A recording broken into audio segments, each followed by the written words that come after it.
आज के इस एक्सप्लेनर में सीधे विषय पर आते हैं। भारत क्या है? भारत ये सिर्फ एक देश या नक्शे पर खींची गई कुछ लकीरें नहीं हैं, बल्कि एक बेहद गहरा और सशक्त विचार है।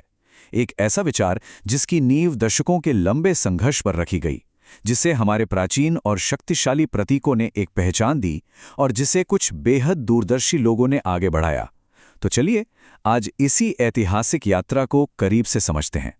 इस पूरी कहानी को अच्छे से समझने के लिए हम इसे 4 मुख्य हिस्सों में बांट रहे हैं। सबसे पहले हम स्वतंत्रता के उस लंबे संघर्ष को देखेंगे।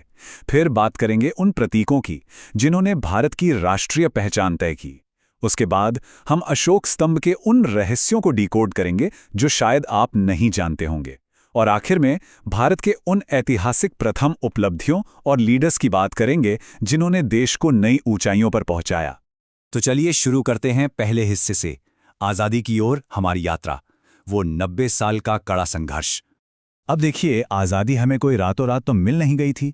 इसकी असली चिंगारी भड़की थी 1857 के उस ऐतिहासिक विद्रोह से जिसने ब्रिटिश हुकूमत की जड़ें हिलाकर रख दी थीं। फिर 1885 में बॉम्बे में इंडियन नेशनल कांग्रेस की स्थापना हुई, जिसने लोगों के गुस्से को एक राजनीतिक दिशा दी। 1905 में जब लॉर्ड कर्जन ने बंगाल का विभाजन किया तो पूरे देश में जैसे एक भूचाल सा आ गया। लेकिन अच्छी बात यह हुई कि 1916 के लखनऊ समझौते ने कांग्रेस और मुस्लिम लीग को एक साथ लाकर एकता की एक बहुत बड़ी मिसाल पेश की। और ये जो शुरुआती हलचल थी ना, ये बहुत जल्द एक विशाल जन आंदोलन में बदल गई। 1917 का चंपारण सत्याग्रह तो बस एक शुरुआत थी। फिर 1919 का वो काला साल आया। जलियांवाला बाग हत्याकांड और रॉलेट एक्ट जैसी त्रासदियों ने पूरे देश को गहरे सदमे और गुस्से से भर दिया। इसी गुस्से ने 1920 में असहयोग आंदोलन को जन्म दिया। और फिर 1930 का वो मशहूर दांडी मार्च, जब नमक कानून तोड़कर देश ने दिखा दिया कि अब वो किसी भी अन्याय के आगे झुकने वाला नहीं है। इन आखिरी दशकों में जो मोमेंटम बना, उसे रोकना अब नामुमकिन था। 1935 में कुछ प्रशासनिक बदलाव जरूर हुए, लेकिन 1942 के भारत छोड़ो आंदोलन और आज़ाद हिंद फौज के बनने ने एक बात साफ कर दी थी, अब पीछे हटने का कोई सवाल ही नहीं था। और इसी लगातार दबाव का नतीजा था कि आखिरकार 15 अगस्त 1947 को भारतीय स्वतंत्रता अधिनियम के तहत भारत ने एक आज़ाद मुल्क के रूप में सांस ली। अब यहाँ एक बहुत ही दिलचस्प सवाल उठता है। सदियों के संघर्ष के बाद आज़ादी तो मिल गई, लेकिन एक नए स्वतंत्र भारत ने दुनिया के सामने अपनी पहचान कैसे तय की? वो क्या चीज़ें थीं जो हमें भारतीय बनाती थीं? यहीं से हम आते हैं अपने दूसरे हिस्से पर, हमारी राष्ट्रीय पहचान और एक नए गणतंत्र के प्रति। अपनी आत्मा और अपनी जड़ों को दर्शाने के लिए भारत ने अपनी इसी समृद्ध जैव विविधता का सहारा लिया। जरा सोचिए, बाघ की वो शानदार ताकत, मोर का वो अद्भुत सौंदर्य और कीचड़ में खिलकर भी एकदम पवित्र रहने वाला कमल का फूल, हमारी जीवनदायिनी गंगा नदी और उसमें रहने वाली डॉल्फिन, साथ ही अमरता का प्रतीक वो विशाल बरगद का पेड़ और हमारी विरासत को समेटे हुए हाथी। ये सब मिलकर सिर्फ एक लिस्ट नहीं बनाते, बल्कि भारत की प्राकृतिक आत्मा की कहानी कहते हैं। लेकिन बात सिर्फ प्रकृति तक ही सीमित नहीं थी।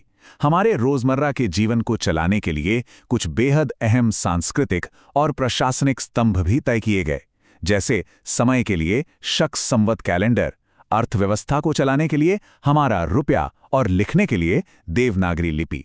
और हाँ, सबसे जरूरी, इस पूरी आज़ादी की लड़ाई में महात्मा गांधी के उस अतुलनीय योगदान को सम्मान देते हुए उन्हें राष्ट्रपिता के रूप में मान्यता दी गई। चलिए अब बढ़ते हैं तीसरे हिस्से की ओर और डिकोड करते हैं हमारे राज्य प्रतीक यानी अशोक के सिंह स्तंभ को। 26 जनवरी 1950 को अपनाया गया ये प्रतीक हमने और आपने हर जगह देखा है, सरकारी कागजों पर, नोटों पर, पासपोर्ट पर। लेकिन क्या आप जानते हैं कि इसके बेस पर बने हुए ये 4 जानवर सिर्फ डिजाइन के लिए नहीं है, ये दरअसल गौतम बुद्ध के जीवन की एक पूरी आध्यात्मिक कहानी सुनाते हैं। पश्चिम की तरफ जो घोड़ा है वो कंठक है, जिस पर बैठकर बुद्ध ने अपना राजमहल छोड़ा था। पूर्व का हाथी रानी माया के उस सपने को दर्शाता है जिसमें एक सफेद हाथी उनके गर्भ में आता है। दक्षिण में बना बैल वृषभ राशि को दिखाता है जो बुद्ध के जन्म का महीना है। और उत्तर दिशा का शेर ज्ञान प्राप्ति यानी एनलाइटनमेंट का प्रतीक है ना कमाल की बात? और इसी प्रतीक के ठीक नीचे लिखा है हमारा राष्ट्रवाक्य, सत्यमेव जयते, यानी केवल सत्य की ही जीत होती है। ये कोई नया गढ़ा हुआ नारा नहीं है, बल्कि हमारी प्राचीन जड़ों से जुड़ा है। इसे सीधे मुंडक उपनिषद से लिया गया है। यह हमें हमेशा याद दिलाता है कि सच्चाई का रास्ता ही हमें सही मंजिल तक ले जाता है। तो प्रतीक तो बन गए, पहचान भी मिल गई, लेकिन वो कौन लोग थे जिन्होंने इस नए भारत की बागडोर संभाली और इसे दुनिया के नक्शे पर एक मजबूत मुकाम दिलाया? यही है हमारा आखिरी हिस्सा, भारत के ऐतिहासिक प्रथम और हमारे वो महान पथ प्रदर्शक। आज़ादी के ठीक बाद लोकतंत्र को जमीन पर उतारने का काम कोई आसान नहीं था। डॉक्टर राजेंद्र प्रसाद पहले राष्ट्रपति और जवाहरलाल नेहरू पहले प्रधानमंत्री बने। लेकिन सबसे खास बात ये रही कि महिलाओं ने भी कमान संभालने में कोई कसर नहीं छोड़ी। इंदिरा गांधी पहली महिला प्रधानमंत्री बनी, सुचेता कृपलानी पहली महिला मुख्यमंत्री और लीला सेठ ने पहली महिला मुख्य न्यायाधीश का पद संभाला। और हाँ, सुकुमार सेन को कैसे भूल सकते हैं, जिन्होंने पहले मुख्य चुनाव आयुक्त के तौर पर हमारे लोकतंत्र की नींव मजबूत की। और भारत का डंका सिर्फ राजनीति में ही नहीं बल्कि पूरी दुनिया में बज रहा था। साहित्य में रविंद्रनाथ टैगोर और विज्ञान में सीवी रमन ने नोबेल पुरस्कार जीतकर भारत का नाम रोशन किया।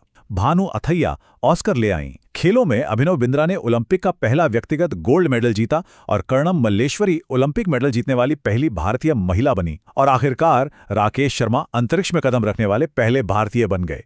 तो इस सब का लब्बो-लुहाब क्या है? देखिए, इन तारीखों, प्रतीकों और महान लोगों के नामों को सिर्फ रट लेना ही काफी नहीं है। असली बात ये सोचना है कि अतीत की इस मजबूत नींव ने आज के आधुनिक और तेजी से बढ़ते भारत को कैसे आकार दिया है। आज भारत जो भी सपने देख रहा है, उसकी ताकत कहीं ना कहीं इसी इतिहास में छुपी है। तो अगली बार जब आप अपने पासपोर्ट पर वो अशोक का स्तंभ देखें या आज़ादी की कोई कहानी सुनें, तो याद रखिएगा कि आप भी इसी शानदार यात्रा का एक बहुत अहम हिस्सा हैं।